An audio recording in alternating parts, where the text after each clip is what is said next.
Episode की शुरुआत वहीं से होती है जहाँ से हमारा पिछला एपिसोड खत्म हुआ था। हमने उन्हीं दोनों डेमन को देखा था जो कि युशिरो के हिडन प्लेस पर पहुंचकर हमला कर रहे थे। वो गर्ल डेमन कहती है, तुम बिल्कुल सही थे यहाँ पर इस खाली जगह पर अचानक से एक अजीब सा घर आ गया है। यहाँ कहता है उन्होंने चीजों को छुपाने वाले ब्लड डीमन आर्ट का काफी अच्छे से यूज किया है, पर उन डीमन के साथ एक डीमन स्लेयर भी है और इसका मुझे समझ नहीं आ रहा। और वो अपने साथी डीमन से कहता है, तुम काफी जल्दीबाजी में काम करते हो सीज़ामारू, बिना दिमाग लगाए। देखो तुमने मेरे किमोनो को मिट्टी से खराब कर दिया। और फिर हम देखते हैं गेट की तरफ, गेट से दूर हटती है और हम नेजुको और तांजीरो को देखते हैं। सीज़ामारू तांजीरो को देखकर खुश होते हुए कहती है, हमने उन्हें ढूंढ लिया।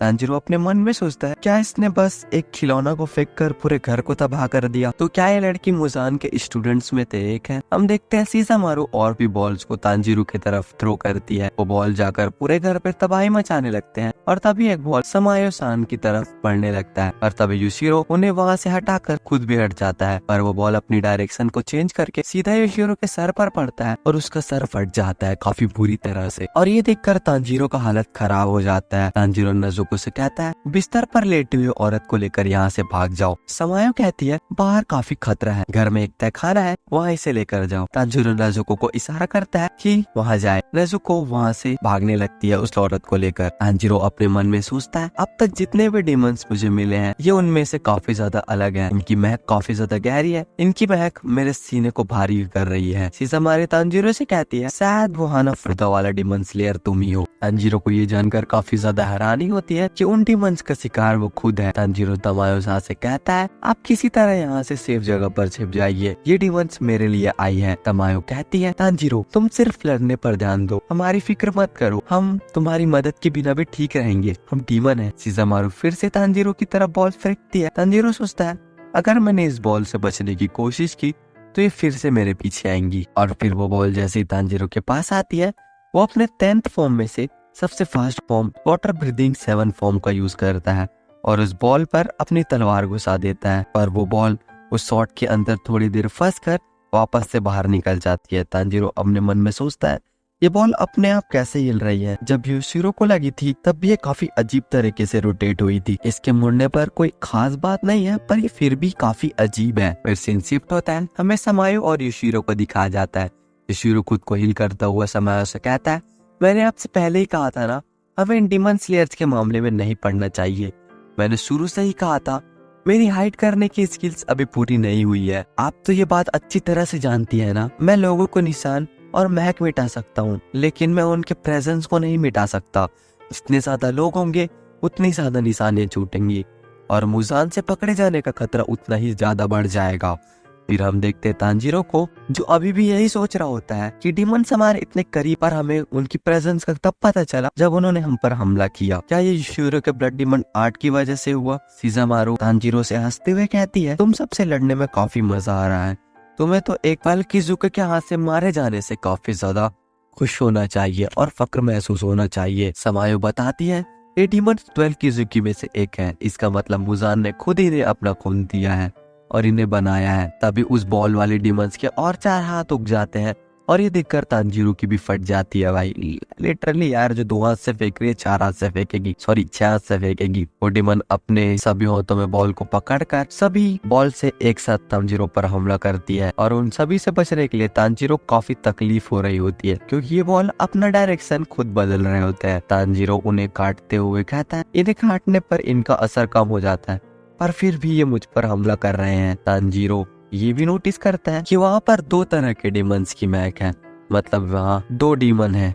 इसका मतलब उसकी महक से उनका पता लगाया जा सकता है। तभी 2 बॉल जाकर समायो और युशिरो को लगती है और समायो कहती है, हम जल्दी ठीक हो जाएंगे, तुम हमारी फिक्र मत करो और खुद पर ध्यान दो और खुद को बचाओ। तभी युशिरो तांजीरो को कहता है, अगर तुम उन एरोस को देखोगे तो ही समझ पाओगे उनकी डायरेक्शन क्या होगी, उन एरोस से बचकर रहो। तांजीरो एरोस के बारे में सुनकर थोड़ा सोच में पड़ जाता है, क्योंकि उसे कोई भी एरोस नहीं दिख रहे होते।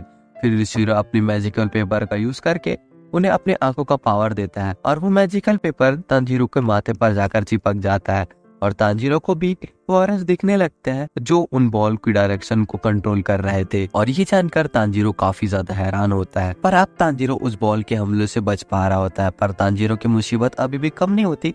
उस जगह का स्पेस कम होने के कारण उसे उन बॉल से बचने में काफी तकलीफ हो रही होती है, पर फिर भी तांजीरो यूशिरो को थैंक्स कहता है कि उसने उसकी मदद की और अब वो भी उन एरोस को देख पा रहा है। फिर तांजीरो नेजुको को बाहर चलने के लिए कहता है और कहता है पेड़ पर बैठे डीमन को तुम संभालो। ये वही डीमन है जो इस बॉल की डायरेक्शन को कंट्रोल कर रहा है। तांजीरो और नेजुको दोनों ही बाहर आ जाते हैं। नेजुको उस दूसरे डीमन की तरफ चली जाती है और तांजीरो शिज़ामारू से कहता है तुम्हारा एनिमे मैं हूँ। शिज़ामारू कहती है ओ अच्छा, तो वो हानाफुदा वाला लड़का तुम ही हो। तुम्हें मैंने सही पहचाना। अब मैं कुछ ही देर बाद तुम्हारा गर्दन काट कर मालिक के कदमों में रख दूंगी। और फिर शिज़ामारू तांजीरो की तरफ अपना बॉल थ्रो करती है और तांजीरो उन बॉल से बचने लगता है, क्योंकि तांजीरो को भी पता है कि उसके अटैक पर उसका कोई भी असर नहीं होने वाला। और अपने मन में सोचता है नेजुको तुम्हें और कितना समय लगेगा उस दूसरे डीमन तक पहुंचने में। फिर सीन शिफ्ट होता है। हमें नेजुको को दिखाया जाता है जो एक पेड़ से दूसरे पेड़ पर कूदकर उस डीमन को ढूंढ रही होती है और उससे वो डीमन मिल भी जाता है। नेजुको सीधा जाकर उस पर हमला कर देती है और उस डीमन का ध्यान हटते ही उन सभी बॉल में से एरोस हट जाते हैं और इसी मौके का फायदा उठाकर तांजीरो उस बॉल को काटता हुआ उस डीमन के सभी हाथों को काट देता है। और फिर वो समायो से पूछता है क्या ये डीमन में से मुजान का खून मिल सकता है? अगर ऐसा है तो आपको इनका खून मैं निकाल कर दूंगा। और फिर तभी हमें फ्लैशबैक में दिखाया जाता है तांजीरो समायो और योशिरो को दिखाया जाता है। समायो तांजीरो से कहती है मुझे तुमसे दो तरह की मदद चाहिए। पहली ये कि तुम अपनी बहन के खून की जांच की मंजूरी दो और दूसरी कि तुम हमारी मदद करो उन डीमंस को मारने में जिनके अंदर मुजान का खून है। वो शायद उसी की तरह काफी ज्यादा ताकतवर और तेज होंगे। ऐसे डीमन को मारना काफी ज्यादा मुश्किल होगा और उनका खून लाना आसान नहीं होगा। सीन शिफ्ट होता है और प्रेजेंट में आता है। तांजीरो उनके हाथ को काट कर खून निकालने की बात करता है। वो डीमन हंसते हुए कहती है तुम्हें लगता है हमारा खून निकाल पाओगे? मैं नहीं जानती कि तुम क्या कर रहे हो, पर मैं तुम्हें ऐसा कुछ नहीं करने दूंगी जिससे हमारे मालिक को गुस्सा आए। योशिरो तांजीरो को सावधान करते हुए कहता है संभाल कर रहना, एक पल के लिए भी अपना ध्यान भटकाना मत, नहीं तो तुम मारे जाओगे। हम देखते हैं वो डीमन और तांजीरो आमने सामने होते हैं। वो डीमन अपने हाथों को रीजनरेट कर लेती है और लड़ाई के लिए तैयार हो जाती है। तांजीरो ये सोचकर काफी ज्यादा हैरान होता है कि इतने कम समय में इसने नए हाथ उगाड़ लिए। फाइनल सिलेक्शन के डीमन के कंपेयर में ये काफी जल्दी ठीक हो रहे हैं। और तभी नेजुको जख्मी हालत में तांजीरो के पास आकर गिरती है और वो एरो वाला डीमन भी वहाँ पर आ जाता है। योशिरो तांजीरो से कहता है पहले तुम इस एरो वाले डीमन को ठिकाने लगाओ, उस बॉल वाले डीमन को मैं और तुम्हारी बहन मिलकर संभाल लेंगे। तांजीरो नेजुको से कहता है नेजुको तुमसे जितना हो सके उतना ही करना, खुद को ज्यादा फोर्स मत करना। और तभी नेजुको को समायो और योशिरो में अपना भाई और माँ दिखते हैं और तांजीरो उस एरो वाले डीमन की तरफ भागता है और नेजुको उस बॉल वाले डीमन की तरफ भागती है। तांजीरो उस डीमन पर कूदकर हमला करता है और उससे कमजोरी की रस्सी दिख भी जाती है, पर वो डीमन अपने ब्लड डीमन आर्ट का यूज करके उसी कमजोरी की रस्सी को तोड़ देता है और तांजीरो को पीछे करके उसके हमले से भी बच जाता है।